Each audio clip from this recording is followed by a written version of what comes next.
Welcome to Total Knowledge Zone. Subscribe to Total Knowledge Zone for similar videos and also press the bell icon so that you keep getting notifications of the videos. Today in this video, I am solving all questions of Himachal Pradesh Civil Judge Preliminary Exam Paper Year 2015. आज हम बात करते हैं question paper 2015। First of all हम बात करते हैं civil law 1 की। Question number 1, who may delegate the power under section 19 of the Himachal Pradesh court act 1976? Option A civil जज, बी डिस्ट्रिक्ट जज, सी सिविल जज एंड डिस्ट्रिक्ट जज, D none of the above. The right answer is B, district judge. Question 2. Under the Himachal Pradesh Courts Act 1976, who may make rules to regulate the issue of license to petition writers? A. State government, B. Governor, C. High Court, D. Supreme Court. The right answer is C, High Court. Question 3. Under the Indian Stamp Act 1899, leasee means a lease of A. movable property, B. immovable property, C. movable and immovable property, D. none of above. The right answer is B, immovable property. Question 4. Settlement under the Indian Stamp Act 1899 means A. any non-testamentary disposition, B. any testamentary disposition, C. any testamentary or non-testamentary disposition, D. none of the above. The right answer is A. any non-testamentary disposition. Question 5. Bill of lading under the Indian Stamp Act 1899 includes A. Mats receipts, B. through bill of lading, C. Mats receipt and through bill of lading, D. none of the above. The right answer is B. through bill of lading. Question 6. Provision regarding special economic zone was inserted in section 3 of the Indian Stamp Act 1899 in the year of A. 1971, B. 2008, C. 2009, D. 2005. The right answer is D.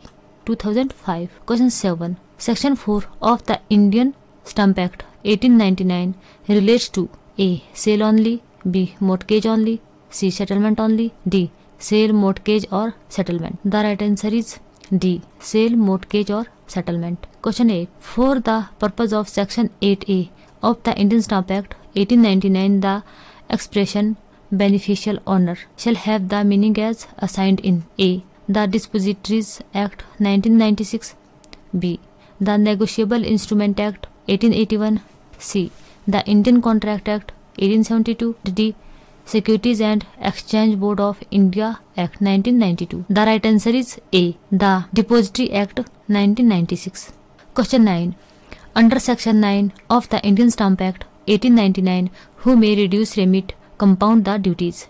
A. High Court, B. Collector, C. Government, D. Chief Controlling Revenue Authority. The right answer is C. Government.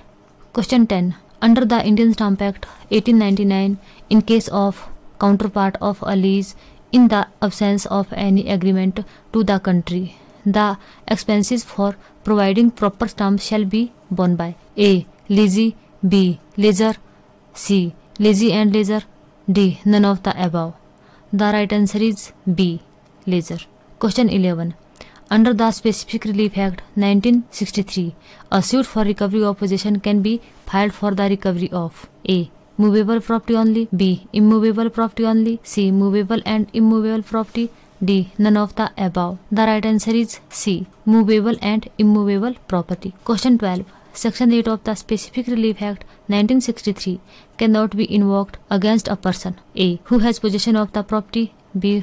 who has control over the property, C. who is owner of the property, D. none of these. The right answer is C. who is owner of the property. Question 13. Under section 36 of the Specific Relief Act 1963, the preventive relief is granted by A. declaration, B. specific performance, C. injunction, D. none of the above. The right answer is C. injunction. Question 14. Injunction granted under the Specific Relief Act 1963 may be A. temporary only, B. perpetual only, C. temporary or perpetual, D. none of the above. The right answer is C. temporary or perpetual. Question 15. Under clause 3 of Section 38 of the Specific Relief Act 1963, perpetual injunction can be granted when a. the defendant is not a trustee or property for the plaintiff, b.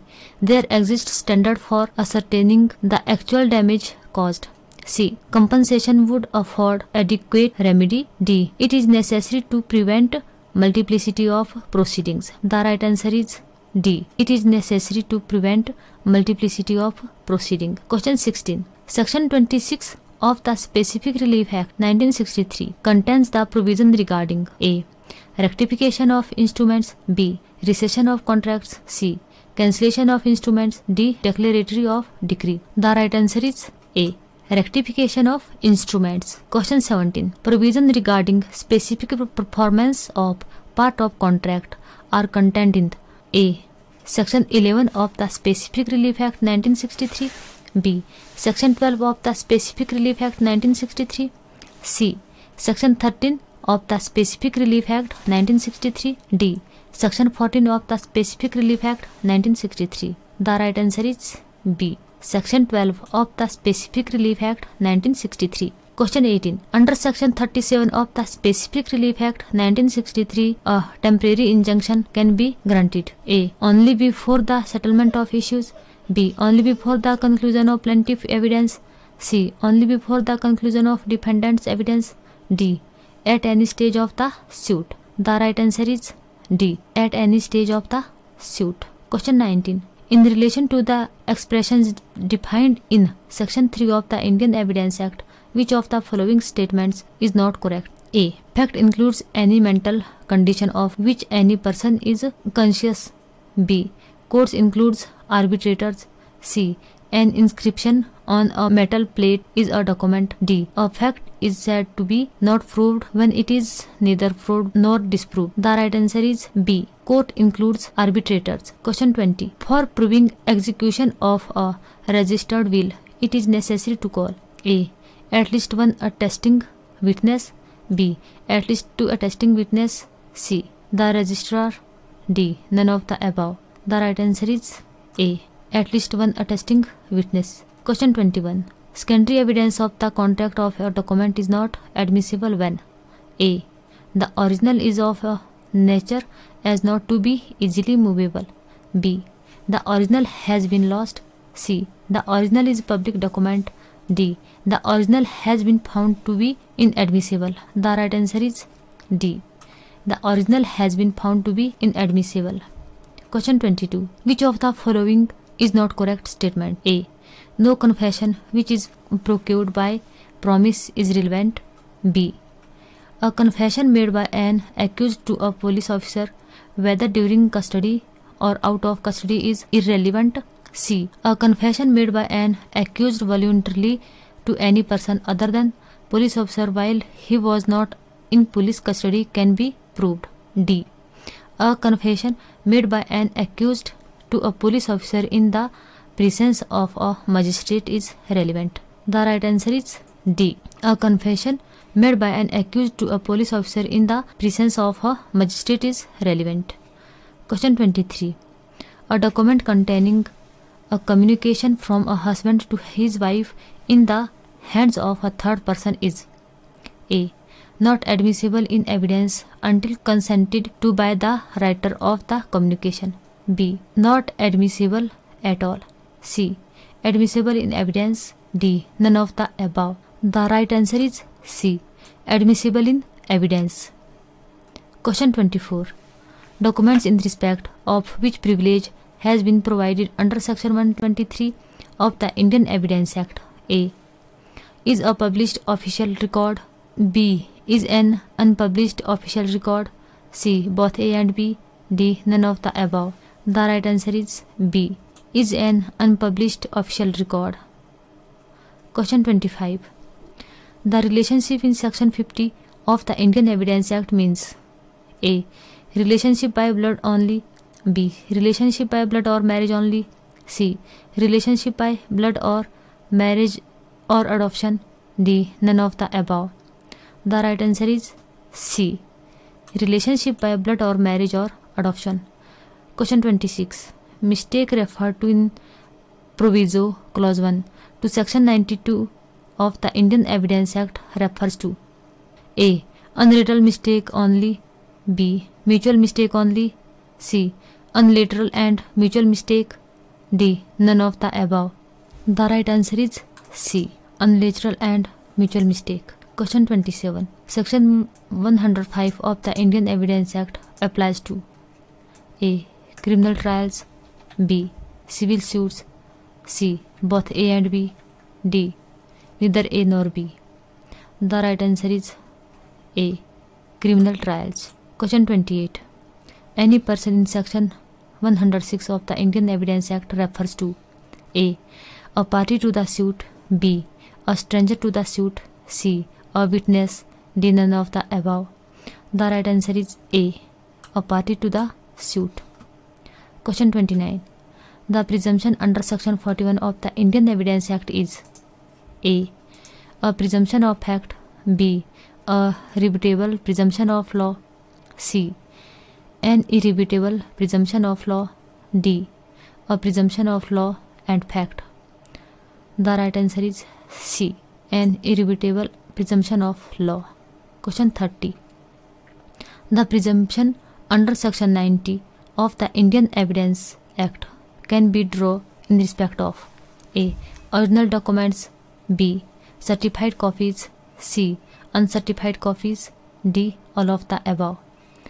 The right answer is A. Original documents. Question 31. Under Section 145 of the Indian Evidence Act, a witness may be contradicted as to his previous statement in writing: A. Without drawing his attention to the previous writing. B. After drawing his attention to the previous writing. C. Without drawing or after drawing his attention to the previous writing. D. None of the above. The right answer is B. After drawing his attention to the previous writing. Question 32. Section 91 of the Indian Evidence applies to: A. Only to the transactions which under the law must be in writing. B. Only to the transactions which are reduced into the writing. C. Both A and B. D. None of the above. The right answer is C. Both A and B. Question 33. Queen Express versus Abdullah ILR 7 all 385 in related to which of the following under Section 8 of the Indian Evidence Act? A. Motive. B. Preparation. C. Conduct. D. None of the above. The right answer is C. Conduct. Question 34. Section 81A was added in the Indian Evidence Act by the Information Technology Act 2000 to provide the presumption of as to: A. Electronic agreements. B. Electronic messages. C. Electronic records. D. Gadget in electronic forms. The right answer is D. Gadgets in electronic forms. Question 35. Which of the following decision is not a decree? A. Order of abatement suit. B. Dismissal of appeal as time barred. C. Rejection of plant for non-payment of court fees. D. Order refusing to set aside sale. The right answer is D. Order refusing to set aside sale. Question 36. The principle of private international law is incorporated in: A. Section 13 and 14 of the Code of Civil Procedure. B. Section 15 and 16 of the Code of Civil Procedure. C. Section 17 and 18 of the Code of Civil Procedure. D. Section 19 and 20 of the Code of Civil Procedure. The right answer is A. Section 13 and 14 of the Code of Civil Procedure. Question 37. Mark the incorrect statement. A. A civil court has jurisdiction to try all suits of civil nature unless barred expressly or impliedly. B. Consent can confer or take away jurisdiction of a court. C. A decree passed by a court without jurisdiction is a nullity. D. Burden of proof of exclusion of jurisdiction of a suit is on the party who assert it. The right answer is B. Consent can confer to take away jurisdiction of a court. Question 38. Judgment of a court of small causes may not have a concise statement of the case, b. the point for determination, c. the decision thereon, d. all of the above. The right answer is a concise statement of the case. Question 39. Dismissal of the suit under Rule 3 of the Order 9 of the Code of Civil Procedure. A. Bar a fresh suit in respect of the same cause of action. B. Does not bar a fresh suit in respect of the same cause of action. C.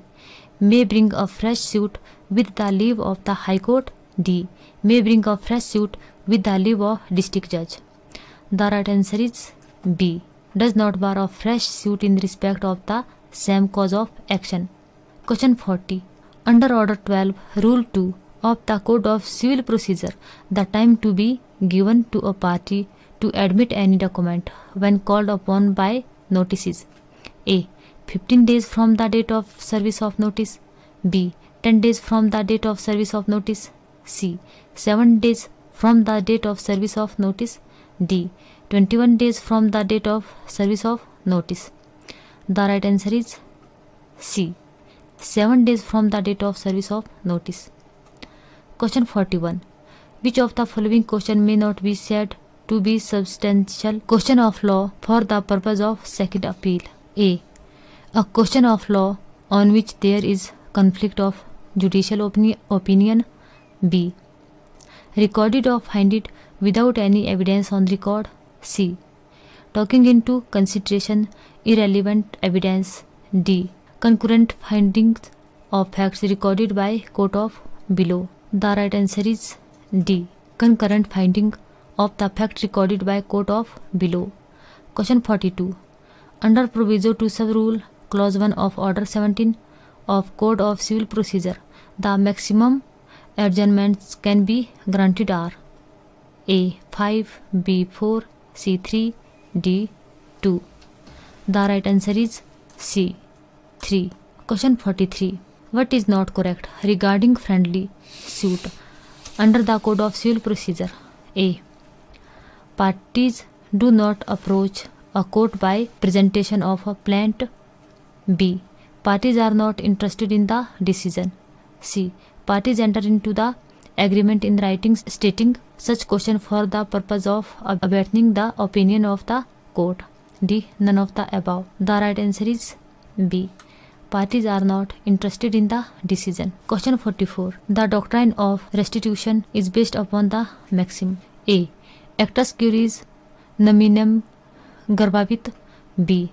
Actus non facetium nisi means citria. C. Actor incumbit onus probandi. D. Actus de nomine facit injurium. The right answer is A. Actus curiae nominum gravavit. Question 45. An agreement or compromise entered in a representative suit without the leave of the court is A. Void. B. Voidable. C. Valid. D. Either valid or voidable. The right answer is A. Void. Question 46. Under Order 32, Rule 10 of the Code of Civil Procedure on the death of next friend, the suit shall be A. Dismissed. B. Stayed. C. Rejected. D. Dismissed or rejected. The right answer is B. Stayed. Question 47. Where the plaintiff dies after hearing and before pronouncement of judgment, the suit A. Shall not abate. B. Shall abate. C. Shall abate if the right to sue not survive. D. None of the above. The right answer is A. Shall not abate. Question 48. Who is not entitled to apply under Rule 19 of Order 21, the Code of Civil Procedure, for set aside sale of immovable property in execution of decree? A. The decree holder. B. The auction purchaser. C. Judgment debtor. D. None of the above. The right answer is D. None of the above. Question 49. Order 20, Rule 12 of the Code of Civil Procedure provides for passing of preliminary decree. A. Dissolution of partnership. B. Preemption. C. Possession and means profit. D. Accounts between principal and agent. The right answer is C. Possession and means profit. Question 50. A decision in a suit may operate as res judicata against person not expressly named as parties to the suit by virtue of explanation. A. 2 Section 11 of the Code of Civil Procedure. B. 4 Section 11 of the Code of Civil Procedure. C. 6 Section 11 of the Code of Civil Procedure. D. 7 Section 11 of the Code of Civil Procedure. The right answer is C. 6 Section 11 of the Code of Civil Procedure.